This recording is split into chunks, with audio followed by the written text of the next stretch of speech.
ఇండియాలో వందే భారత్ రైళ్లు super hit అయ్యాయి. ప్రజల నుంచి వీటికి భారీగా ఆదరణ లభిస్తోంది. ఇటీవల ప్రయాణికుల సంఖ్యతో పాటు ఆదాయంలోనూ రికార్డు సాధించింది వందే భారత్. 2026-27 ఆర్థిక సంవత్సరం తొలి 2 నెలల్లోనే సౌత్ రైల్వే పరిధిలో 15.21 లక్షల మంది ప్రయాణం చేశారు. దీనివల్ల రైల్వే డిపార్ట్మెంటుకు 162.96 కోట్ల ఆదాయం వచ్చింది.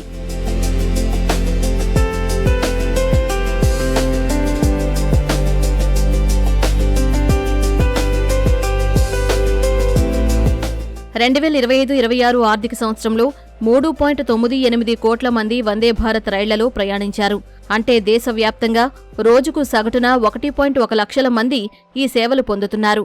2019 నుంచి 2026 వరకు దాదాపు 9.1 కోట్లకు పైగా ప్రజలు వందే భారత్ సేవలు వినియోగించుకున్నారు. ఒకప్పుడు ఫ్లైట్ టికెట్ కంటే కూడా వందే భారత్ టికెట్ ధర ఎక్కువంటూ విమర్శలొచ్చాయి. కానీ ఇప్పుడు వాటిని తిప్పికొడుతూ టాప్లో నిలిచింది. 2019 ఫిబ్రవరిలో వందే భారత్ సేవలు ప్రారంభమయ్యాయి. ప్రస్తుతం దేశవ్యాప్తంగా 270 జిల్లాలను కలుపుతూ 82 వందే భారత్ రైళ్లు నడుస్తున్నాయి.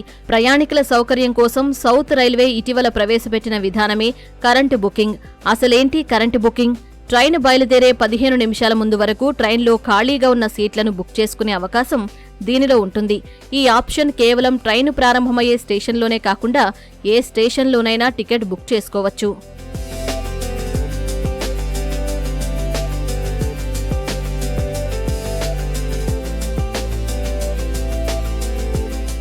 కరెంటు బుకింగ్ విధానాన్ని మొదట కేవలం 8 వందే భారత్ రైళ్లలో అమలు చేశారు.